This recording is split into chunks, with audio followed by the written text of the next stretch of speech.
today I'm going to be talking about the difference between muscle glycogen and liver glycogen. So on the surface level, it's kind of in the name, but muscle glycogen is going to be glycogen that's stored in your muscles. Liver glycogen is going to be glycogen that's stored in your liver.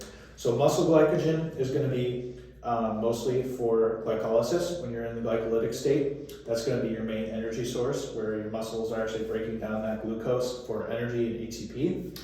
Now, liver glycogen is going to be, obviously, it's stored in your liver for more long term. So like fasting, if you're fasting, or long duration exercise like greater than 90 minutes, you're going to start dipping into that liver glycogen because you've ran out, or you've depleted a large amount of that muscle glycogen. And with the liver glycogen, that's going to be the main source of energy for your brain and your vital organs, so it's extremely important. Muscle glycogen, obviously, more so for your muscles, but both are extremely vital to just functioning and glycolysis, especially when you're in the glycolytic state, when that's your primary source of energy. So one thing that's pretty common is the keto diet, which is where you eliminate all carbs, so you're basically eliminating sugars and carbs from your diet. And when you do that, that's a really bad thing, because you're quite literally depriving your brain of energy, and obviously you're not going to have, you're depleting yourself of both muscle and liver glycogen.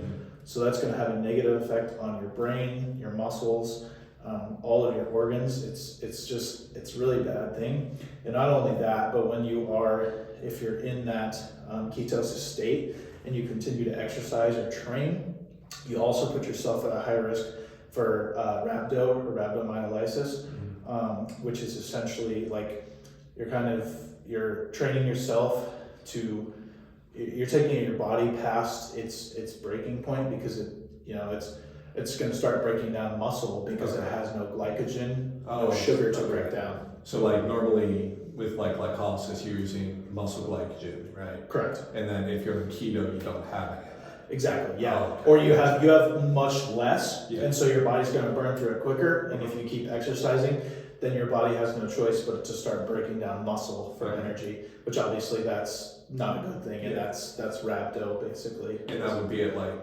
higher or moderate intensities?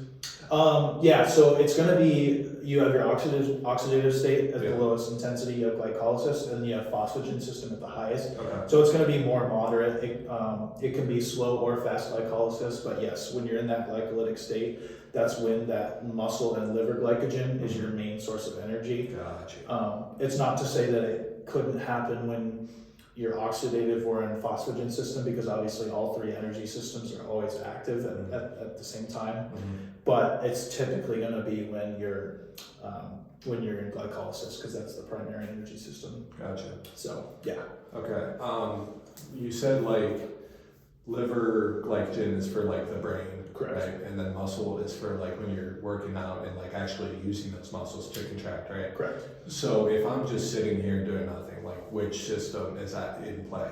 Is it still like the muscle glycogen, because like my body's still doing stuff even if it's like at a resting state, or what? Exactly. So yeah, like your primary energy system right now is your oxidative. Yeah. Your glycolysis is going to be your secondary, and then your tertiary would be phosphagen.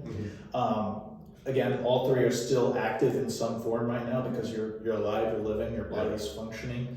That's part of just homeostasis. It's going to use, like Dr. H talks about in class, it's like you have multiple fuel tanks. Your body's not just going to deplete one and leave the other two full. It's gonna dip into all three to some extent. So yeah, you are using a little bit of muscle glycogen and liver glycogen while you're just going about your normal day-to-day activities, but it's not to say it's your primary at all times. Okay, so it's a combination of two, like you said with the gas tanks, like both Correct. are being used, not just one at a time.